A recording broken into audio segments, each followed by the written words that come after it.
Bon, on va être au top ici, hein? Ouais, ça va être trop bien. Ouais, hein? Bah ouais, c'est bien ici. Hein.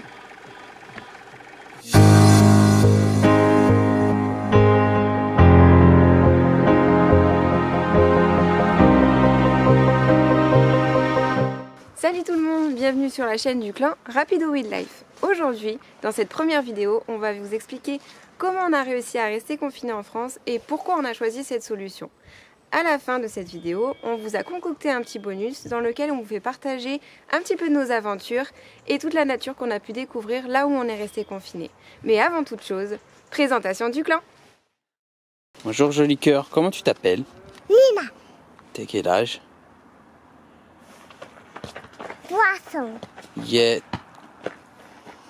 T'as 3 ans. Ouais. Poisson. Et qu'est-ce que tu aimes toi? Ma poussette. Ta poussette. Yeah. Salut toi, Salut. comment tu t'appelles? Luca. T'as quel âge? J'ai 9 ans. Et ta passion c'est quoi? C'est le foot. C'est le foot, super. Hey, elle c'est Amélie, Lui c'est Clément, elle a 29 ans. il a 30 ans. Et ce qu'elle aime c'est, je sais pas trop, les photos, elle aime bien les photos.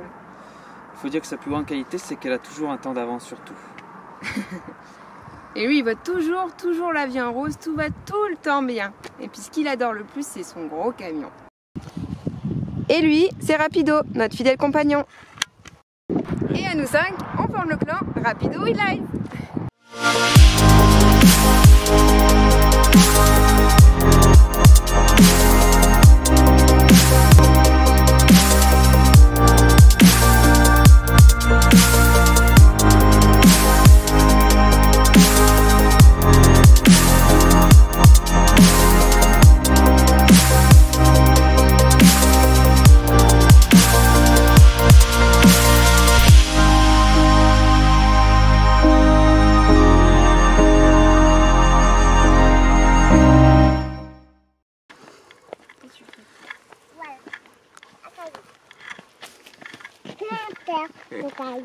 Qu'est-ce que tu fais? Ça va mon amour?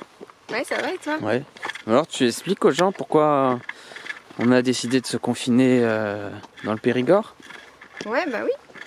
Bah en fait, c'est pas compliqué. On était pas très loin du Périgord quand on a su, comme tout le monde, qu'on allait devoir se confiner. Donc au final, on a commencé à se renseigner un peu. Et il s'avère que c'est un peu compliqué de trouver des informations quand on est une famille nomade pour savoir ce qui se passe dans ces conditions.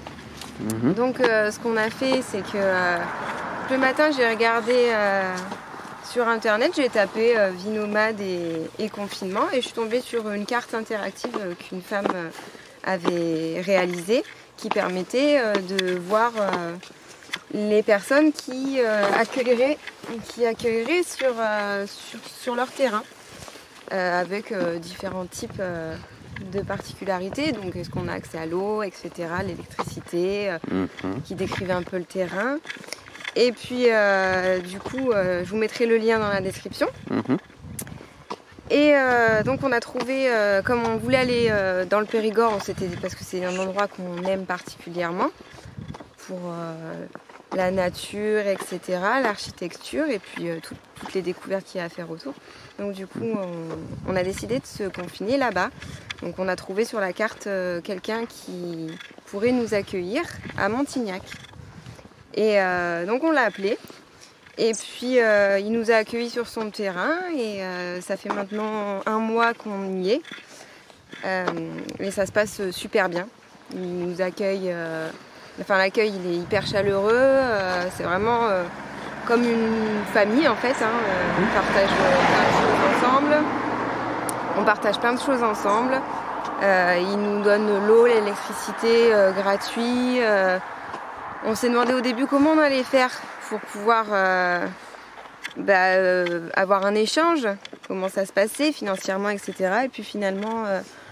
il nous a dit c'est vous qui voyez dès le début, si vous avez envie de donner quelque chose, vous donnez, si vous n'avez pas envie, vous donnez pas.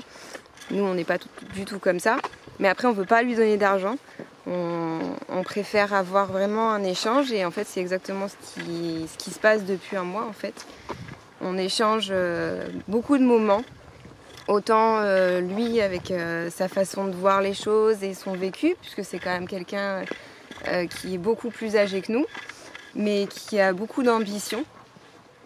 Et nous, avec nos enfants, notre façon de voir la vie, etc. Vite. Donc du coup voilà, maintenant ça fait un mois qu'on est là. Alors on est super bien, hein, comme je disais, mais c'est vrai qu'on a choisi de vivre de façon nomade, donc évidemment on a besoin de... Choisi le voyage. Voilà, on a choisi de voyager. Donc évidemment, qui dit voyager, dit bouger, beaucoup, et tant qu'on peut. Donc là, évidemment, on est un peu contraint de rester, mais on est en train de réfléchir pour aller ailleurs et quitter le territoire français et aller un peu au soleil, parce que là, il commence à faire chaud. Mais je ne vous dis rien pour le moment, et je vous laisse découvrir dans d'autres vidéos. Et du coup, est-ce que tu crois que cette carte interactive, est-ce que tu crois que c'est bien de la proposer, de l'expliquer aujourd'hui, maintenant qu'on arrive à la fin du confinement presque? C'est pas un peu tard? Il est peut-être un peu tard en soi, mais... On sait jamais pour la 3e vague? Mais on sait jamais, voilà, peut-être pour la 3e vague. Et puis c'est toujours intéressant de savoir, en France comme partout dans le monde, qui peut nous accueillir. Et ça permet de faire des belles rencontres aussi, puisque dans la logique des choses, les gens qui t'accueillent, en fait, c'est que ils ont le même état d'esprit que toi et ils sont dans le partage, en fait. Donc on est un peu réticent au début et puis finalement, quand tu réfléchis bien, tu te dis que quelqu'un qui n'a pas envie de partager, de découvrir autre chose, d'autres façons de vivre, il ne proposerait pas ces services-là ou en tout cas cet accueil-là. Donc voilà. Je pense que ce soit maintenant ou dans un mois ou dans un an, peu importe quand est-ce qu'on en parle, le principal c'est d'en parler et de le faire découvrir à d'autres aussi qui pourraient potentiellement être intéressés à l'avenir. Donc de toute façon, on vous expliquera d'autres choses dans d'autres vidéos. Alors, on est au tout début de notre aventure et on a énormément de choses à découvrir et on a envie de les découvrir et de vous les faire partager. Donc on vous racontera tout ça dans plein d'autres vidéos. Mais il faut nous suivre. Donc n'hésitez pas à cliquer sur le petit bouton et à mettre un petit j'aime. Elle est forte. Allez, ciao.